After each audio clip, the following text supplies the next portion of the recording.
Hello, and welcome to Care Partner Q&A Mondays at the Inspired Memory Care Training, Education, and Resource Center at the 80th Street Residence. Hi, I'm Nettie Harper, and I'm here with Kelly Gilligan. And we're coming to you live from the Upper East Side of Manhattan. We meet here at the 80th Street Residence with our team of professional and family care partners and with the folks who live here for focus groups, pilot testing, and feedback. It's our pleasure to present Care Partner Q&A Mondays as an initiative of the Training, Education, and Resource Center. Please, if you have a topic you're interested in discussing, feel free to type it into the comments section or email us at info@inspiredmemorycare.com.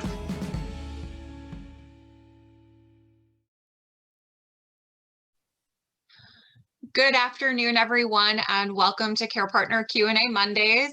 During the holiday season, we're very happy to be here with a guest that we think you'll really enjoy and who will bring joy to your week, Natash Levitas. Natasha, welcome. Thank you so much. Thank you so much, Kelly. Thank you to Inspired Memory Care and co-founders Nettie Harper and Kelly Gilligan for this wonderful opportunity to be here with all of you today. Yeah, the holidays are coming up, and I'm very excited to share with you some ways to sort of get moving and engage with our loved ones and our clients at this time. And go ahead, Nettie. yeah, I just want to jump in because Natasha, we have actually shared with our viewers that we actually feel that dance movement therapists are actually an underutilized therapy when partnering with an individual living with a cognitive change. And so we are super excited that you're going to be sharing with our viewers today all about dance movement therapy and maybe what the benefits are, and especially that, you can actually do this virtually as well. So I'm excited that you're here with us today and really looking forward to the tips that you're going to be able to share with our viewers. So thank you for spending your time with us. Thank you so much, Nettie, for saying that. I agree that we can all try to bring more movement into our lives, and whether we're a dance movement therapist or not, and I'm going to talk more about that, just ways to get moving and engage and yeah, to feel well. Really, it's about that wellness piece. So very much looking forward. Absolutely. All right. So Natasha, I know that you've prepared an actual presentation to share with our viewers so that they can have some visual aids, because obviously you're a very visually and kinesthetic person. So would you mind going ahead and bringing those up for us? Absolutely. Thank you so much, Inspired Memory Care and Kelly and Nettie, for this wonderful opportunity to join you today virtually to talk about ways we can connect and engage through movement experience with our loved ones and our clients. And we can move together in this dementia care partner exchange in very exciting and familiar ways. And we're going to talk about that. So. Absolutely. Natasha, thank you for being here and for doing this presentation. I know dance movement therapy, in looking at the research, it's one of the most underutilized methodologies for working with clients living with dementia. Why do you think that is? Yes, that is so true, Kelly. I agree that movement and dance movement therapy is very underutilized in dementia care and in general. And I think it's perhaps because of the assumption that individuals living with dementia, have difficulty moving, right? Or that movement and dance exchanges have to involve the full body, and have to be more of a performance, right? But really, we're born moving. That's very true.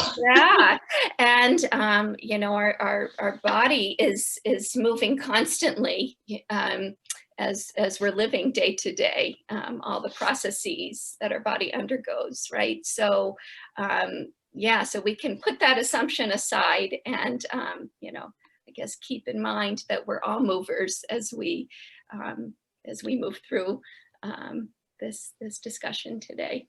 Wonderful. Thank you, Natasha. I love the way you put that. Thank you. Okay, well, another thing to keep in mind is that for every behavior, there is a cause and solution that preserves dignity. Okay, so every behavior is communicating something, and there's a solution to interacting in a productive way that can best preserve dignity. So just keep that in mind. So Martha Graham, who was a pioneer of modern dance, not a dance movement therapist, but had this wonderful quote I just love. She said, "The body never lies," right? And it is so true, because every gesture, every posture is communicating something. It's saying something, right? And dance movement therapy, just give you a full definition according to the American Dance Therapy Association. Feel free to go to adta.org if you're interested in learning more about the field, is, quote, "the psychotherapeutic use of movement and dance to support intellectual, emotional, and motor functions of the body. As a modality of the creative arts therapies, dance movement therapy looks at the correlation between movement and emotion." So really that sort of holistic approach. And some takeaways, some central principles to dance movement therapy are that the mind and body are connected, yeah, and that thoughts and feeling patterns are reflected in our body, in our gestures, and our postures, and our expressions. And that movement is a universal mode of communication. So let's get moving. Why get moving? Well, it can yield biochemical changes in the brain. Moving can activate and strengthen neural connections and release serotonin and oxytocin, those feel-good hormones. And again, does not have to be full body movement, but subtle movements can elicit this response as well. Increases mind-body wellness, enhances coping skills, right? Helps us to feel empowered and more organized and motivated, right? And even facial movements and deep breaths and laughter involve movement. Okay, so again, just smiling, laughing, and breathing. We're breathing throughout the life cycle, aren't we? So breathing involves movement. Even matching someone's breathing patterns can help to validate their expression and really help them also to get in touch with how they're feeling. Our feelings actually live right here. Natasha, yes, you mentioned the word validate, and some of our viewers might not know as much about validation kind of as a technique for working with an individual living with cognitive change. Will you share a little bit about validation with them? I absolutely will share a bit about validation because it's so very important. It's such an important technique in helping to foster that supportive relationship and bond. We all deserve and need to feel validated, heard, seen, and supported. So it's a way of joining that validation. And movement is just one way that we can help to validate that expression. Thanks, so, Natasha. Absolutely. So dementia, as many of us, I'm sure, are aware, involves progressive loss of functioning, yeah, loss of sense of self, loss of autonomy, loss of memory, loss after loss after loss, and change, lots of change, instability, decreased ability to initiate and adjust, right? challenge with being able to carry through with those tasks and our executive functioning, as we call it. But I think, this theme, this next slide that I have, is really central to mitigating those losses and changes, and really can help to foster that sense of self and help individuals in our care and for us as well to feel comfortable and to feel supported. And it's that feeling at home. And, home is not always a safe place. We know that. Not always a safe place for everyone. And perhaps more of us are staying at home these days as a result of the pandemic. Okay, so home can have many different connotations, but really what I mean here by feeling at home is how can we help to create that welcoming, warm, and comfortable atmosphere for our clients and our loved ones and ourselves. Yeah, it can really, by taking that time to create that safe, supportive environment, we can really set up that right scene for the best possible outcome. Really diffuse that anxiety, help each other to navigate these changes. And it could be as simple as placing some flowers on the table next to where your loved one is sitting, right? Or arranging some pillows to make it more sort of home-like, reducing the distractions in the environment. We'll talk more about that, creating that scene, setting that scene. But we want to meet them wherever they are. We want to meet our clients and loved ones wherever they are. So if perhaps they're in their minds thinking that they're back in 1955 needing to get home to make mom dinner or to help mom prepare dinner, let's join them in that place, right? Let's join them and ask, well, what can we make mom for dinner? What does mom like? All right, well, let's go get those groceries together, right? So joining them in their reality, I think, is often very important. And also meeting them where they are can also mean spatially, right? Connecting with them on the same plane, right? If they're seated, joining them on that level. So we're not towering over them and perhaps making them feel intimidated. It's about joining, meeting wherever they are. And engaging and connecting, right? Finding something to connect with there, right? Whether it's, something in the environment or something that they're verbalizing, a concern that they have needing to get home and make mom dinner, right? Engaging with that exchange and using imagination to connect and talk about the foods we can prepare together and how we're going to prepare those foods. Natasha, I have a quick question for you. It sounds like some of what you're describing is a bit of improvisation, right? And I know that's kind of a hot topic right now in the field of memory care, is doing kind of improv. But from a dance movement therapist perspective, can you talk to me a little bit about how dance might help care partners to feel less equipped to improvise in the moment, or who might feel like that's not my strength? Absolutely. Yeah. This word improvisation, you're right. It's a very hot buzzword right now.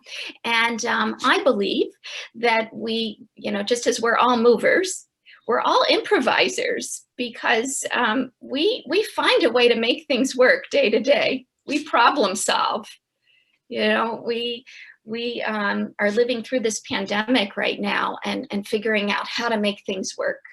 Right. So we are using our creativity, and I'm just, I guess, encouraging everyone to tap into it a little more, right? And to just go with it and trust the process, trust yourselves to try different things, and that some of those things might work and some of those things might not, but it's that trial and error, that sort of push and pull, and that sort of, making lemonade out of lemons, right? Here's what we have, here's the information we're given, in this exchange, and let's find a way to connect and make some lemonade out of this experience. So it's not perfect by any means, right? But it's rather that creative process, and it is sort of like a dance, that exchange, that partnership, I believe is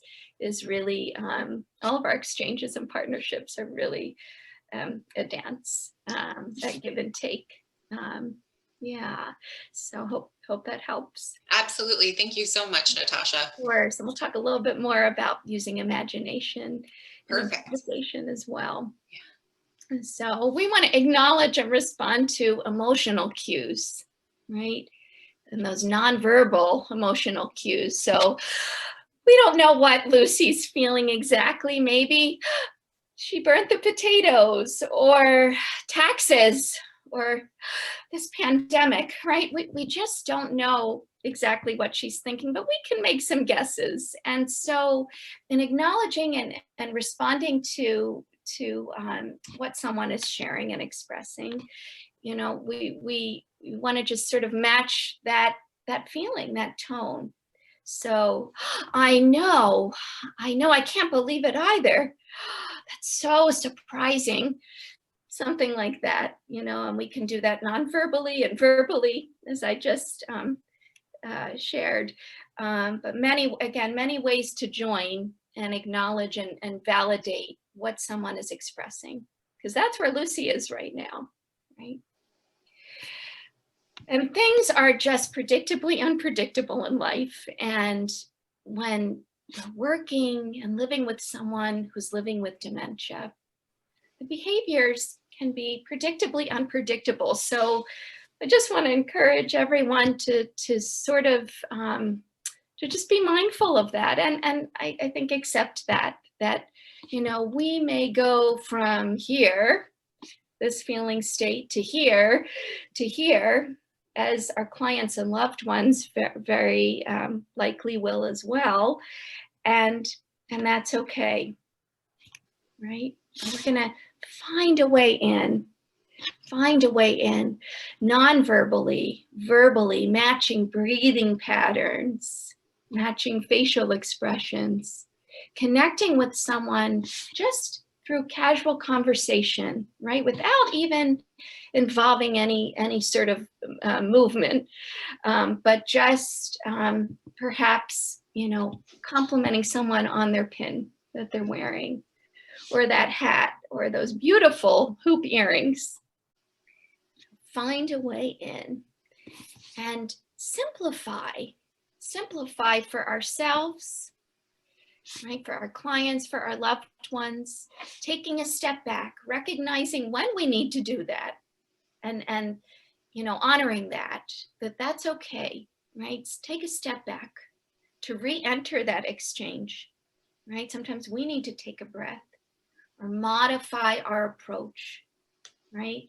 How are we coming into that exchange? Being mindful, using a simple tone. Perhaps it's rephrasing a question so that it's not so overwhelming.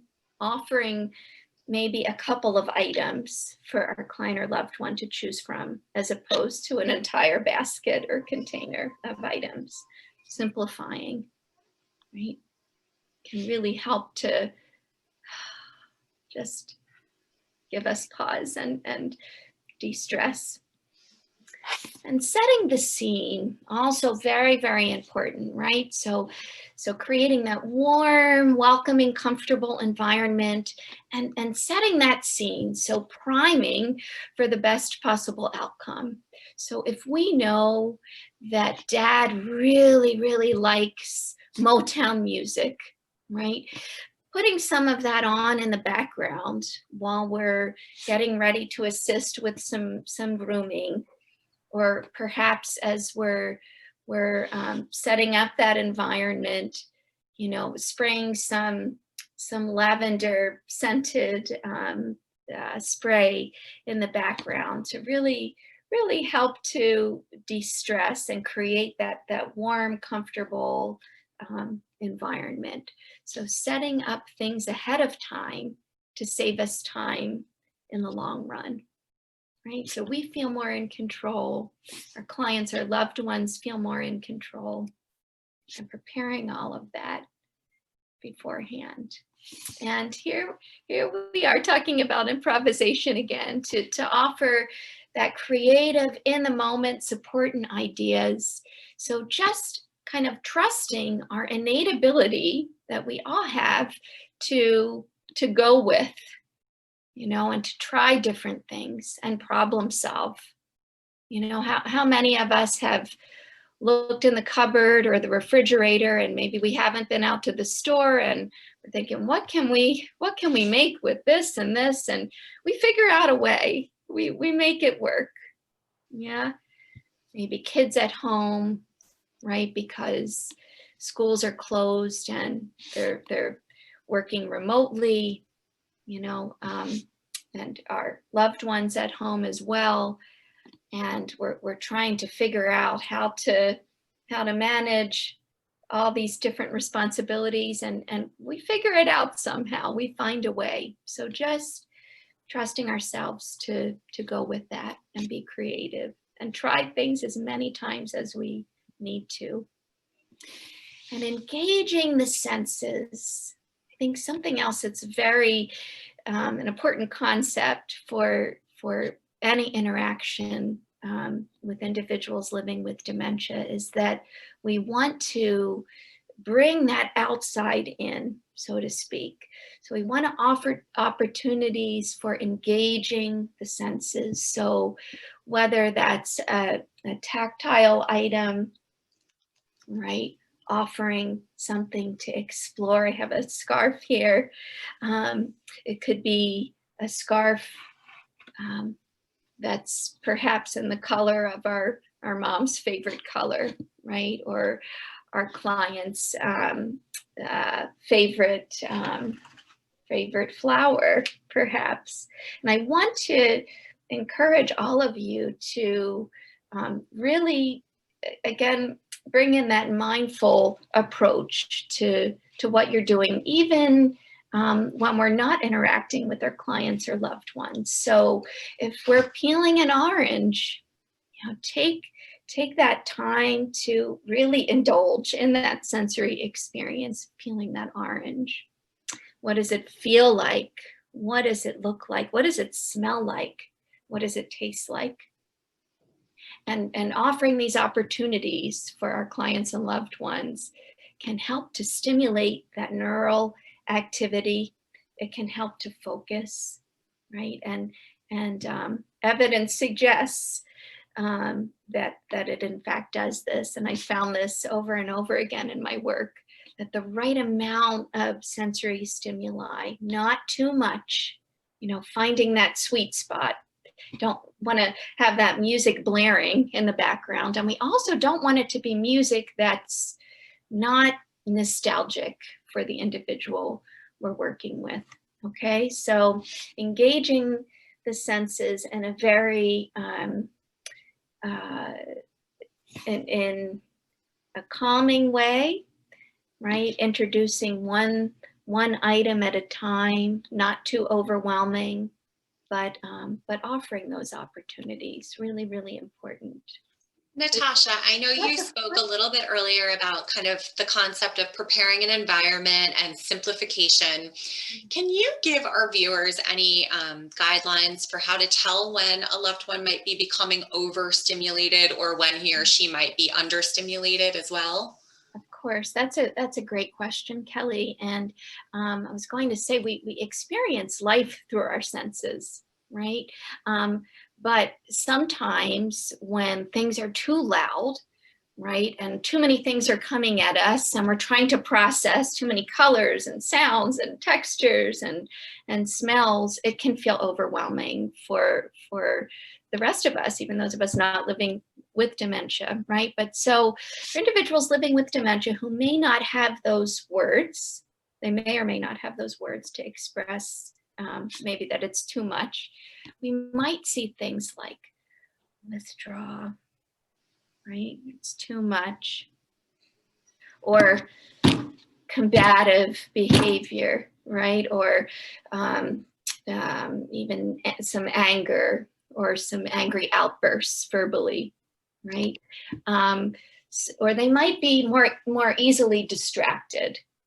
And so, you know, that's a clue for us to, again, looking at that behavior and hearing those words coming out and the tone of the body and the verbal expression, you know, what is that saying? So modifying, you know, maybe thinking about the light in the room. Yeah, is it too bright? Is it not bright enough? Is the music too loud? Is it a song that's actually triggering an unpleasant memory for that individual? So that can happen also. So yeah, just playing around with that and modifying as needed. And yeah, I hope that answers your question. Absolutely. Yeah. And if someone's fatigued, you know, maybe turning that music up a little more, or using more tactile stimuli, using some touch to help orient and awaken that individual if need be. The sounds of music, and I touched upon music a few moments ago and using it to create that supportive environment. But music, you know, evidence shows that music can help inspire movement. And this is true for all of us. We put on our tunes at the end of the day while we're, you know, making dinner or folding the laundry, and it helps to motivate us. It helps to organize us. Music that is near and dear to us, right? And we listen to different music at different times, depending upon how we're feeling, don't we? So same is true for our clients and loved ones. So choosing music that perhaps has a nice rhythm to it, that is organizing, that speaks to that individual and their history and their generation, you know, their perhaps their youth, right? Music that is nostalgic, that can help to improve mood and communication by, again, stimulating the senses, releasing those feel-good hormones, and helping to connect, helping them to connect to themselves and to the environment, to the process. So Natasha, I'm so sorry to interrupt. When you were saying music that's organizing, yes, can you elaborate on that? Some of our viewers may not know exactly what you mean, and I think you just touched on it, but can you delve a little deeper into that? of course.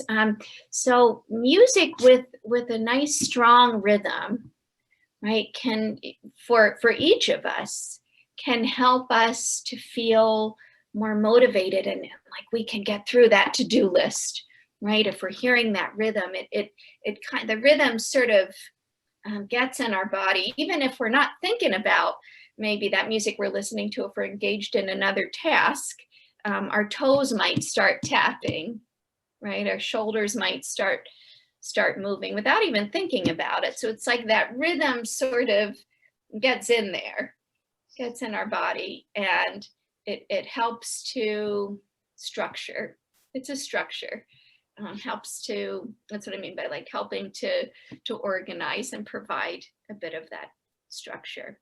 And there's music that does the very opposite. You know, music can feel very chaotic if it's too loud, or music that we very much dislike, music that we're not familiar with. Okay, so yeah, so choosing that right music, and again, we'll be able to tell by someone's response whether or not they're liking that music and whether it's having a desirable effect or not. So Thanks for elaborating, Natasha. Absolutely. So sensible engagement. So I believe that, again, we are all movers, right? And whether we're a dance movement therapist or a dancer or artist or not, there are sensible ways that we can engage with our clients and loved ones using some of the techniques I've mentioned, and I'll go over some more. But I want to emphasize the word able, that we're focusing on strengths and abilities and meeting individuals right where they are, right? And I encourage you to do the same instead of forcing anything, forcing that exchange or that interaction. It's going with wherever that individual is in time and space. So using music and the right music, using imagination and creativity, and going with trying different things. And again, it might not always work. You might have to try 15 different things before something sticks, or it might work today, but not tomorrow. But next week we'll try it again, and it will really, really be beneficial, this technique. So trying different things, using sensory engagement, textures, colors, tactile items, even just offering our client or loved one something to hold on to, something safe and easily handled, of course, but offering something to hold on to also helps to organize and focus. It becomes a focal point. Tactile stimuli is soothing to the nervous system, so that can also be helpful. And using techniques such as reflection and validation, which we touched upon earlier, but validating what someone is saying and how they're feeling, even if maybe those words coming out are not matching exactly what we're seeing in the body, finding a way to connect there, right? And again, the body never lies, as Martha Graham says. So trying to connect with that and staying with that and reflecting back what someone, Lucy burnt the potatoes, oh my gosh, I can't believe it, right? Or echoing back if someone expresses frustration through their voice. Gosh, I know, I'm so frustrated. I know. Let's take some breaths together. Yeah, modeling that, reflecting back that feeling state so the person feels seen and heard and validated. Natasha, of course. Before we move forward, I want to ask you what you're speaking about. For some people, it might almost be like speaking a new language, right? Like this is a big shift in communication style for many individuals. And so do you have any tips or techniques for a care partner who might feel silly or fearful about engaging in this type of exchange with their loved one? Of course, that's a great question as well, Kelly. I think, using imagination and being creative does not always come naturally for us, right? And so I want to encourage you to just begin with wherever that individual is and wherever also you feel comfortable as the care partner. So maybe that is joining that individual, sitting on the sofa with them and listening to your client's favorite playlist, music playlist, right? Or sitting with dad and drinking that favorite beverage together and looking at some nostalgic pictures. And that exchange, again, is the dance. So starting with wherever you both are, finding ways to join. And perhaps, throughout this exchange, you could try introducing movement that might feel comfortable to you. Maybe stretching your fingers. Yeah. And just taking some deep breaths and perhaps encouraging your client or loved one verbally to try that with you. Or just perhaps do it yourself and see if they follow along, and they might very well. If they're feeling comfortable and they're feeling that you're you've created that supportive space for them, that they will probably want to join in whatever way that you're offering, right? So whether that's movement or sharing some facial expressions together, again, it's about that connection. So just starting with whatever is comfortable and whatever's accessible to you or your client, even holding hands, right? Even just like squeezing hands, right? Our own or our loved one. I even have these sort of like stress relief items that we can use as well. So again, the movement can be very subtle, and that exchange can be very subtle to have really amazing impact. So, yeah. So nostalgia, whether that's music or watching a film together and talking about it, looking at pictures together, and bringing that into that exchange as we create that scene. Yeah, at in the moment connection. And that's really, that improvisation, that being with in the moment and going with and staying with. And that's where we all are really in the moment. And, introducing safe, easily handled items such as scarves, such as and oranges or apples.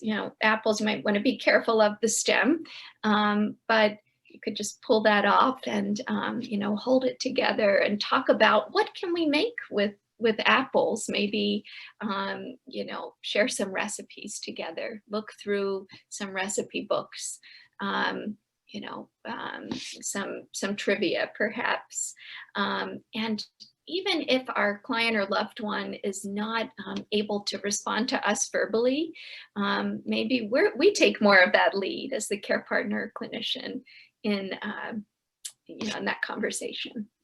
So, but it's including them in whatever way that they're able, right? And promoting that dignity and that autonomy, giving choices and that opportunity to feel validated and supported wherever they are. Yeah. So I just love this quote. Also, Maya Angelou said, "People will forget what you said. People will forget what you did, but people will never forget how you made them feel." So that exchange, right? That dance, that connection that we establish with our clients and loved ones, even if it's taking a step back as care partners and clinicians to recenter ourselves and do what we need to do to then move into that exchange, right? But that feeling of being with and feeling supported will pay dividends, and it is felt and continued to be felt by our clients and loved ones. So that lasts, right? They may not, clients and loved ones may not remember what they had for breakfast or what pictures you were looking at or the stretches you were engaging in, but they will hold on to that feeling that maybe they have a really good rest of the day because they had a very lovely exchange that morning with you, and felt validated and felt supported. So I think for care partners and clinicians, for all of us, we need to really carve out that time for that self-care and to really, really make the time upfront for restorative practices that help to center ourselves, that give us a moment of pause, right? It is hard work, what we're doing. And we want to, like we're doing for our clients and loved ones, setting that scene, we want to set the scene for ourselves. Do we need to prepare things ahead of time for meals or for, get some music playlists ready for the week for ourselves, so that we can, put those tunes on for maybe 5 minutes at the end of the day when our client or loved one is napping or perhaps, engaged in looking at pictures or watching a movie, right? But taking that time and engaging our senses when we're cooking, when we're putting lotion on our hands. What does that feel like? What does that smell like? Just being in the moment for as many moments through the day as we can, even if it's carving out 2 minutes here, 2 minutes there, can make a huge difference. And move. So movement, it is so beneficial, right? For cardiovascular health, for immune function, helps again to connect our mind and body and release those feel-good hormones. So moving ourselves, finding ways to maybe just stretch our shoulders, take some deep breaths, a nice stretch in the morning, at the end of the day, maybe like bookmark our day with some movement or some stretches or some self-care practices, and practice healthy self-affirmations that may seem silly or sound silly, but saying things to ourselves such as, I am strong, I am resilient, I am doing the best I can, right? But really validating ourselves. So talking about validating and supporting our clients and loved ones. We're doing this day in and day out, but really taking the time, again, carving out the time. We have to make the time to practice those healthy self-affirmations and validate how we're feeling as well. And then laughter. I know through the caregiving experience and also throughout this pandemic and in life, it's hard to laugh sometimes when we're angry and frustrated and feeling guilty and exhausted. But finding ways to lighten the mood. Maybe we don't have it in us a certain day to have a conversation with our client or loved one, or come up with exciting activities, but maybe we can watch a sitcom together, listen to a nostalgic radio show that's humorous, or just be silly, just finding ways to lighten the space, because it can feel pretty heavy, all this stuff. So I just want to invite everyone to take a deep breath in with me and breathe out. Just that one breath can really, again, pay dividends and help us to be able to move forward in the best way possible. If anyone has any questions at all beyond our discussion today, please feel free to reach out to my email or even through my website, which is listed underneath. And I am be more than happy to connect and offer my help. So thank you so much, Kelly and Nettie, for this opportunity. Natasha, thank you so much for being with us. And I think your thoughts about the intentionality that care partners can have, and particularly that, yes, they validate everyone else. We need to validate ourselves as well. I think that's really powerful and a great way to kind of close today's session. So thank you. Absolutely. Thank you so much. All right. You be well, and we'll be in touch soon. And if anybody has any questions for Natasha, please type them in the chat box, or you have her contact information at this point. We'll type that in as well. Okay. Thank you so much, Natasha, and you be well. Happy holidays. You as well. Thank you, Kelly. All right. Thank you for joining us once again for Care Partner Q&A Mondays. To learn more about the 80th Street residents, please visit their website. Also, please join them for a virtual tour. To learn more about Inspired Memory Care, please visit our website.